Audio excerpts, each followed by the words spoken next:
Jésus-Christ bénisse chacun parmi nous.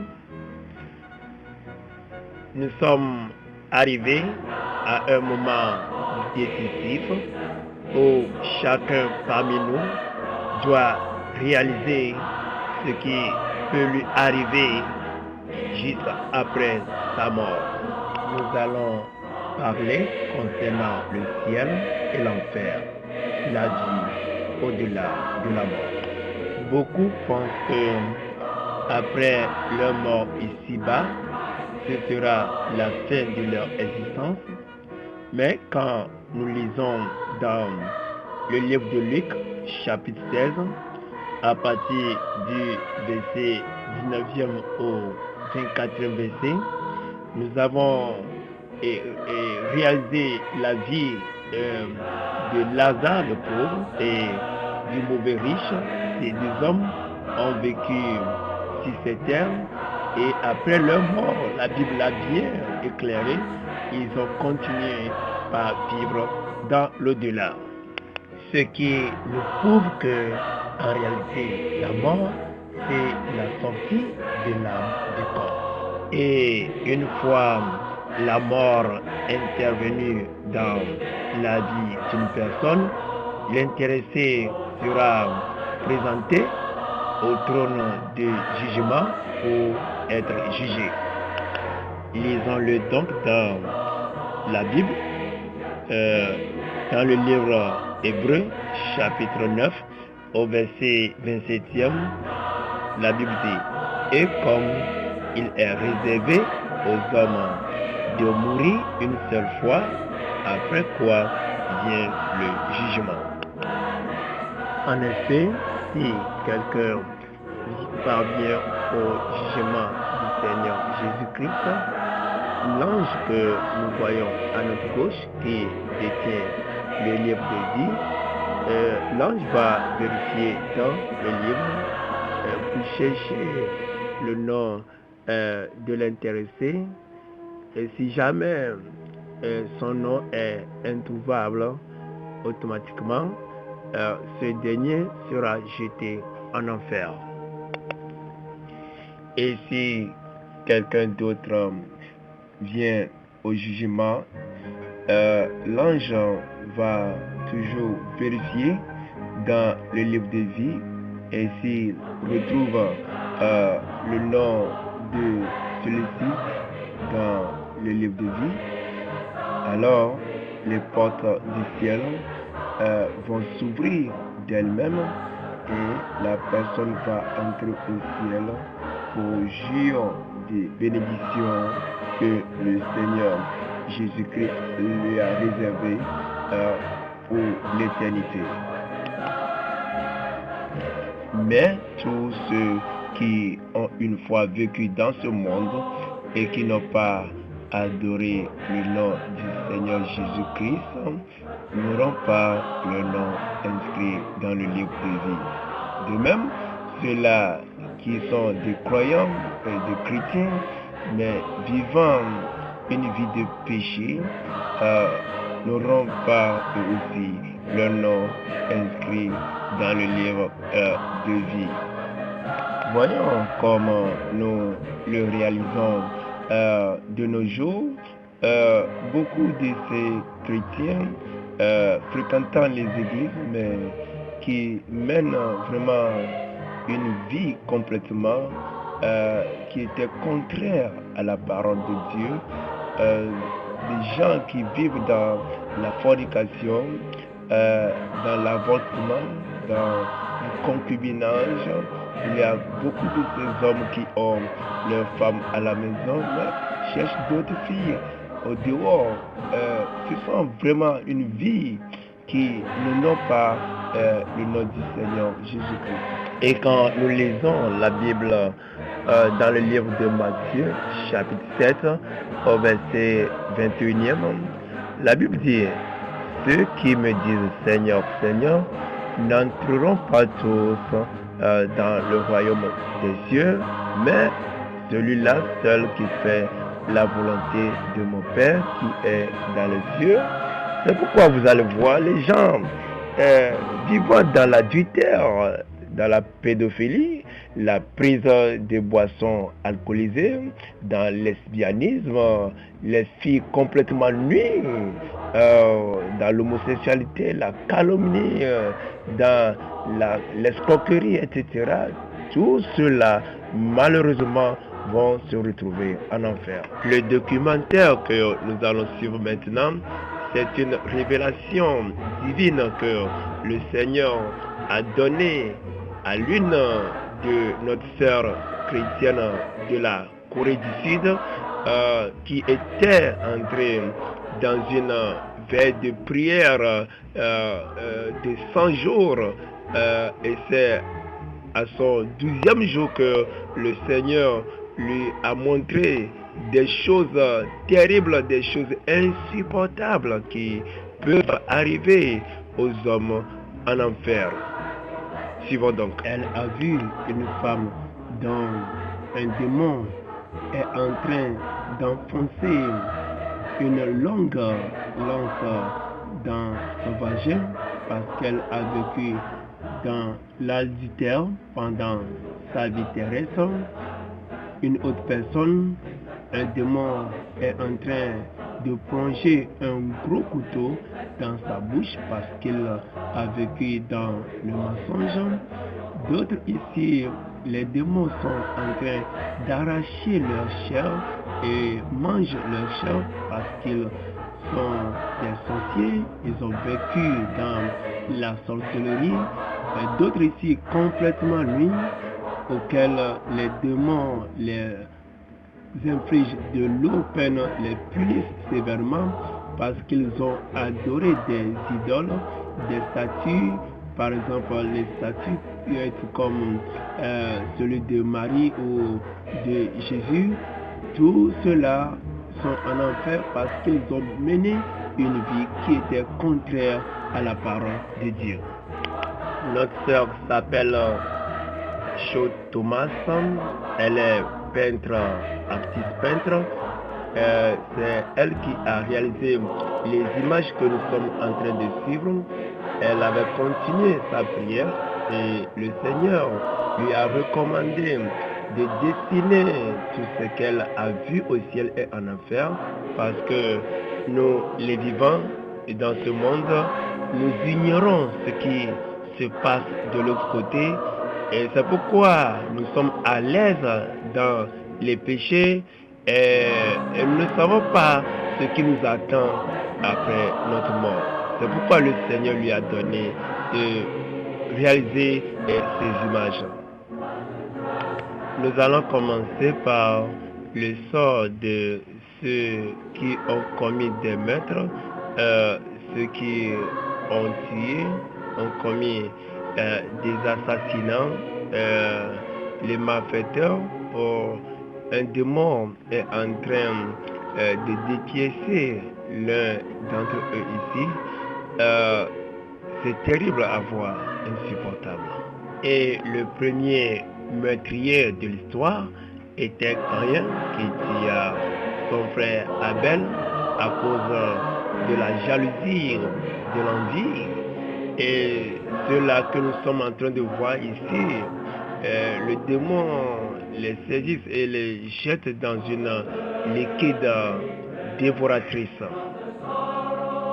Nous voyons ici un homme saisi dans une pelle et le démon l'a lancé en l'air juste pour lui faire subir des peines, toujours à cause de ce péché qui est l'envie et la jalousie.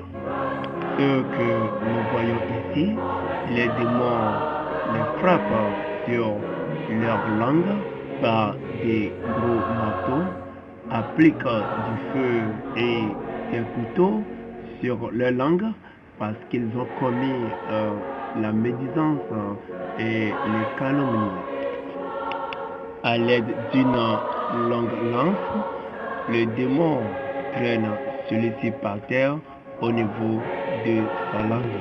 Celui-ci se fait tourmenter par des serpents démoniaques qui l'ont percé partout.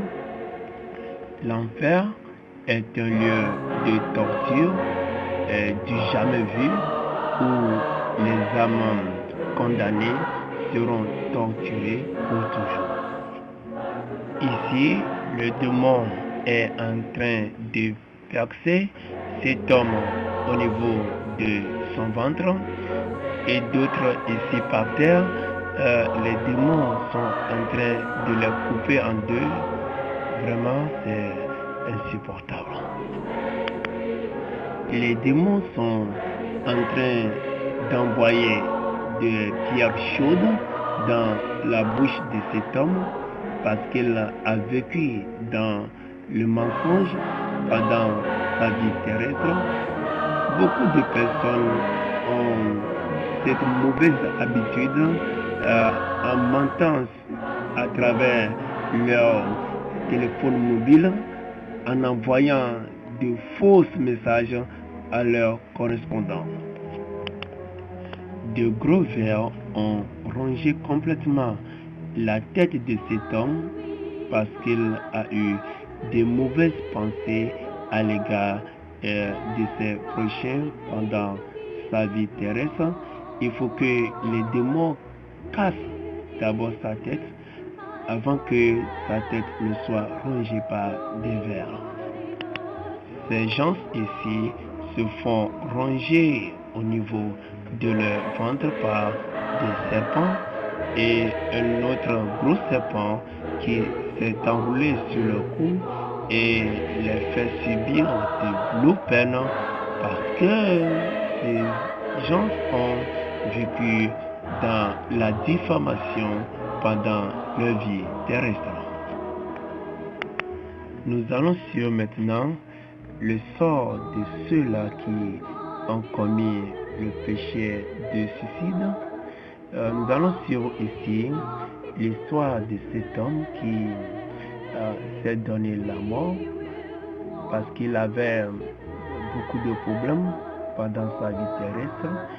Il avait eu des malaises au niveau de sa situation financière, au niveau de sa vie conjugale. Tout est catastrophique pour lui.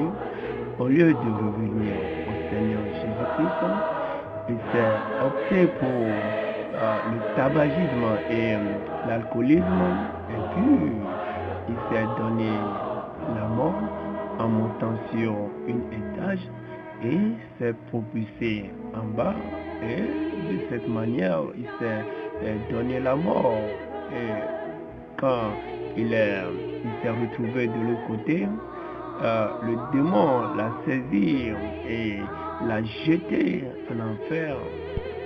Le voilà ici qui s'est atterri en enfer, poignardé par un gros couteau, et cette souffrance, c'est pour l'éternité. Nous allons continuer par visiter ceux qui ont commis ce péché de suicide. D'autres sont consumés par des flammes. Ceux-ci sont pilonnés par des démons. Et d'autres encore sont amenés pour être fumés comme des poissons braisés. Beaucoup de gens dans ce monde pensent être des maîtres sur leur vie, remettant toujours sur demain leur salut, ne sachant pas que la mort peut les surprendre à n'importe quel moment. C'est le cas de cette femme que la mort l'a surpris et s'est retrouvée en enfer. À l'aide d'une longue lance, ce démon l'a percé et de l'autre côté, un gros serpent l'attend.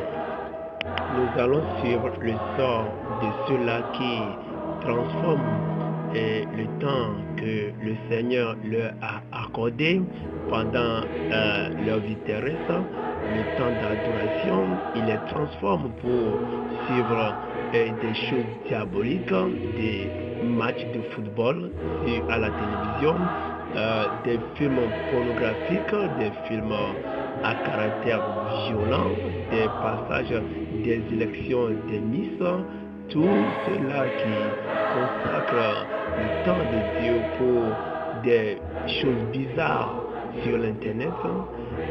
Les démons sont en train d'arracher les différentes parties de leur corps, leurs bras, leurs pieds et les yeux à l'aide des couteaux. Nous allons lire la Bible dans le livre de Josué, chapitre 1, au verset 8e. Je lis. Que ce livre de la loi ne s'éloigne point de ta bouche, médite-le jour et nuit pour agir fidèlement selon tout ce qui y est écrit, car c'est alors que tu auras du succès dans tes entreprises, c'est alors que tu réussiras. Voyons cet homme que les démons ont pendu sur un bois et qui l'ont également arraché ses bras et ses pieds et lui forcent à boire une liquide terrible. C'est le sort réservé pour ceux-là qui vivent dans le tabagisme et dans l'alcoolisme. Voyons ici la punition qui est réservée aux amoureux de l'argent, aux cupides, ceux-là qui n'aiment jamais aider les pauvres, mais ils sont présents dans des voitures de luxe, construisant dans ce monde de grandes maisons. Ils sont fendus en deux et vont se recomposer et de nouveau seront fendus. Et cette souffrance, c'est pour toujours. Nous allons lire dans le premier livre de Timothée, chapitre 6, au verset 7e. La Bible dit, car nous n'avons rien apporté dans le monde et il est évident que nous n'en pouvons rien emporter.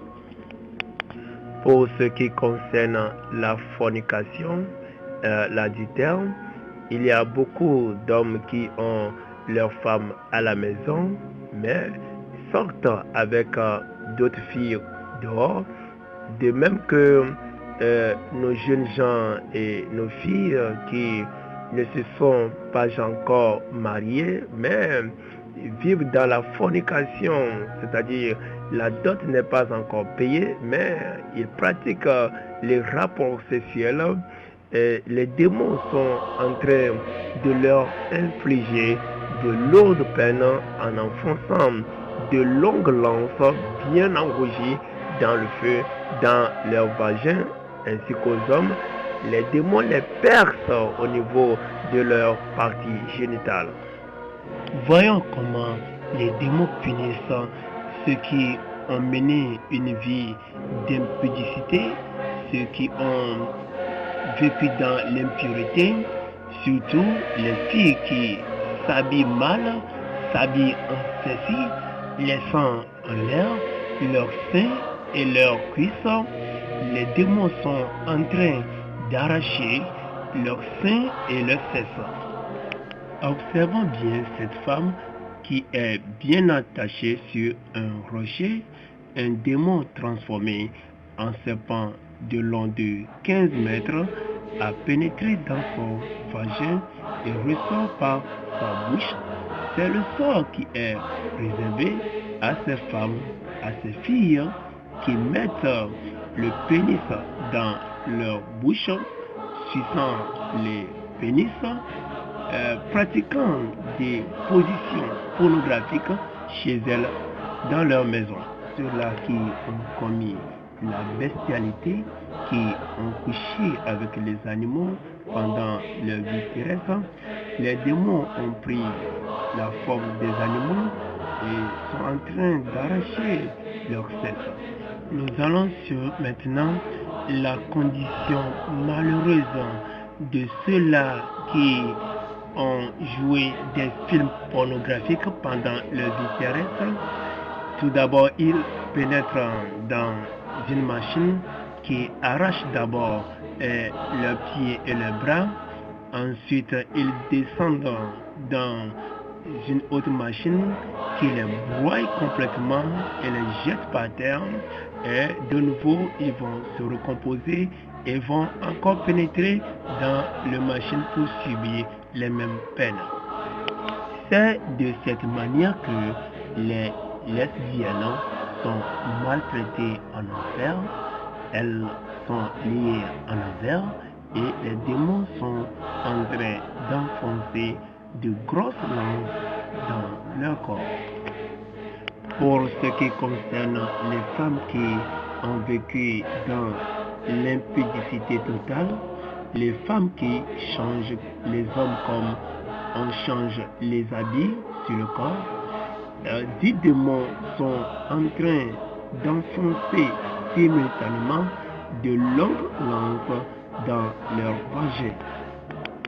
Cet arbre que nous sommes en train de voir, les fruits qui sont sur l'arbre sont en réalité des femmes qui avaient commis de l'avortement pendant leur vie terrestre. Les démons les ont liés dans un nid en enfonçant de gros couteaux dans leur corps et elles saignent dans leur partie inférieure. Les démons sont en train de les traiter à la manière dont l'on commet de l'avortement dans ce monde. Voyons ici le sort réservé à ceux-là qui ont commis le péché de la masturbation. Vous les hommes, quand les femmes sont en pantalon, en habit sexy, en mini-jupe, ne les observez pas, ne les regardez pas, ne les convoitez pas. Le sexe, le sein et le cuisse, automatiquement, il sera possédé par des démons de masturbation, car ces femmes sont des femmes possédées. Et c'est ce qui est arrivé à cet homme. Maintenant, en enfer, à l'aide d'un gros couteau, les démons sont en train d'arracher son sexe et ce sexe va encore repousser et les démons vont continuer par l'arracher et ceci continue toujours.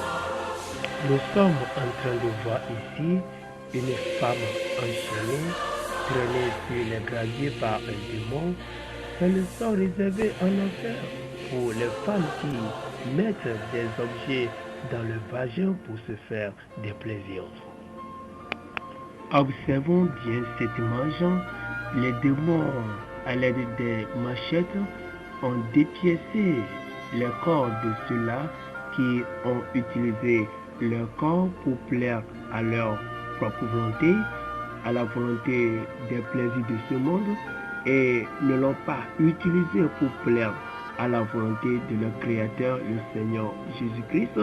Les femmes en habillement d'hommes, les femmes en pantalon, les hommes en habillement de femmes. Nous allons lire la Bible dans le livre de Deutéronome, chapitre 22, au verset 5e.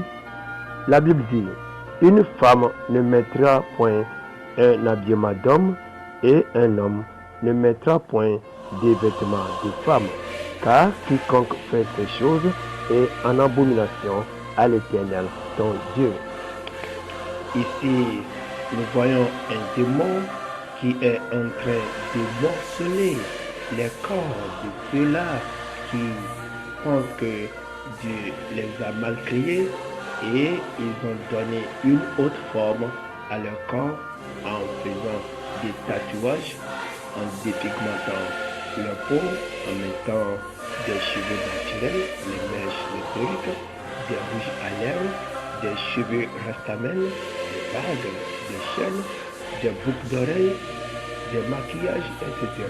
Nous allons lire la Bible dans Genèse, chapitre 1, le verset 27e et 31e verset. La Bible dit: Dieu créa l'homme à son image, il le créa à l'image de Dieu, il créa l'homme et la femme. Dieu vit tout ce qu'il avait fait, et voici, cela était très bon. Nous allons suivre maintenant la condition des enfants en enfer. Cet enfant est à genoux, qui est en train d'être rongé par des insectes qui ont la forme des scorpions.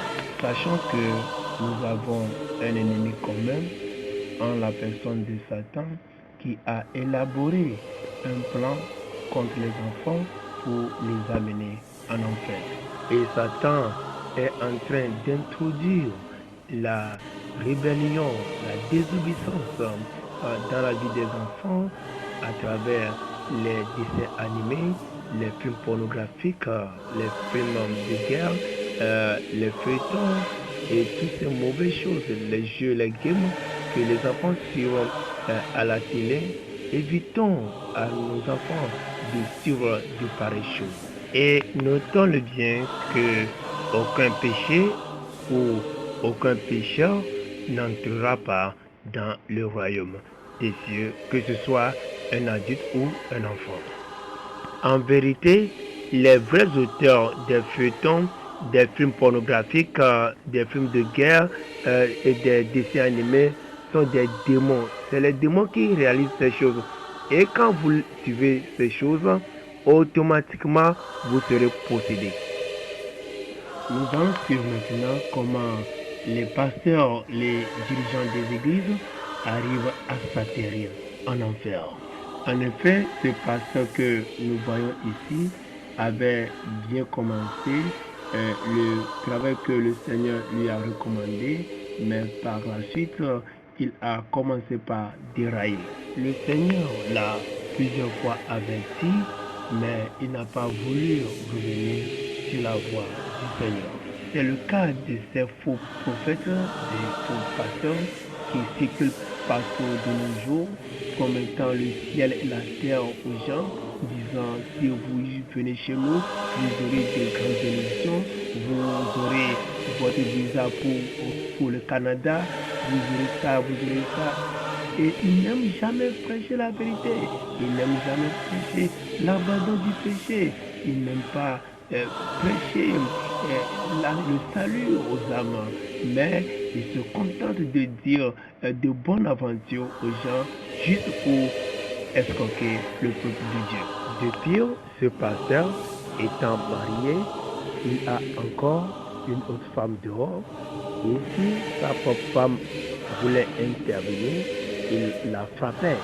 Voyons comment les démons sont en train d'enfoncer de longues lampes dans son corps, en train de casser sa tête, lui surchargeant de lourdes souffrances. Et c'est ce démon qui pousse les hommes à frapper leurs femmes. Si tu es un pasteur, sache que le Seigneur t'a appelé pour que tu puisses dire la vérité aux gens, que tu arrives à prêcher l'abandon du péché, la repentance, pour que tu puisses préparer le peuple sur lequel le Seigneur t'a établi afin de les amener au ciel. Et ceux que nous voyons ici crucifiés en enfer sont ceux-là qui persécutent les églises, les chrétiens, et n'aiment jamais écouter dans leur oreille le nom du Seigneur Jésus-Christ. Celui que nous voyons ici, c'est le sort réservé à ceux qui dérobent les voleurs, ceux qui n'aiment pas donner leur dîme, ceux qui ont fait des faux reçus, ceux qui ont vécu dans l'escroquerie. Ce démon que nous voyons ici, à l'aide d'un long couteau, est en train de dépiécer celui-ci. C'est le sort réservé à ces chrétiens qui refusent d'aller évangéliser, qui refusent d'aller gagner les pécheurs et de les amener sur la voie du Seigneur Jésus-Christ. Voyons cette femme dont les serpents sortent par sa bouche, son ventre est rempli par des serpents. C'est le sort réservé à ceux-là qui s'opposent à la parole de Dieu, à la parole de vérité, car c'est la parole de Dieu qui est la nourriture pour notre âme. Un homme qui est en train d'être dévoré par des démons transformés en bêtes féroces, c'est le sort réservé à ceux-là qui n'aiment jamais fréquenter les églises où la vérité est prêchée, mais se contentent d'aller dans les églises où on prêche les mensonges, où les gens ne sont qu'à la recherche des biens matériels de ce monde. Malheureusement, de nos jours, les gens ne se soucient pas de Dieu, leur Créateur, pour l'adorer, pour l'obéir, et se contentent plutôt dans les plaisirs de ce monde, emportés par les choses de ce monde, les matchs de football partout sur leur écran de télévision. Ils sont présents dans les boîtes de nuit, s'adonnant aux musiques sataniques de ce monde, à des danses diaboliques, à la prise des boissons alcoolisées, à la fornication, à l'adultère, l'avortement, l'homosexualité, à la pédophilie, lesbianisme, à l'impudicité, à la magie, oubliant complètement la volonté de leur Créateur, emporté par Satan sur la voie de la perdition, la voie de l'enfer. Mais bien-aimés, nous ne sommes que des passagers dans ce monde. Notre naissance signifie notre venue et notre mort, c'est notre départ. Après notre existence ici-bas, soit nous montons au ciel, soit nous atterrissons en enfer. Ne soyons pas dans la confusion et dans l'ignorance. En réalité, lors du décès d'une personne, le corps sera enterré et l'âme, qui ne périt jamais, ira soit au ciel, soit en enfer. Toi qui es en train de suivre ce message, sache que la mort n'avertit pas. La question que tu dois te poser est: si je meurs en ce moment, où irai-je? Revenons maintenant à Jésus et abandonnons toute vie de péché. Voyons comment des multitudes d'âmes se jettent en enfer, et c'est des millions d'âmes qui se jettent en enfer par seconde, un peu partout dans le monde entier. Ici, c'est la porte du ciel. Elle s'ouvre d'elle-même quand quelqu'un y se présente.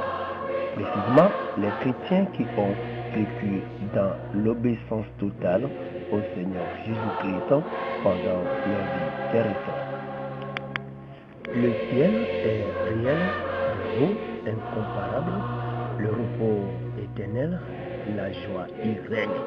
Plus de famine, plus de deuil, plus de souffrance, etc. Nous demeurerons avec le Seigneur Jésus-Christ pour l'éternité.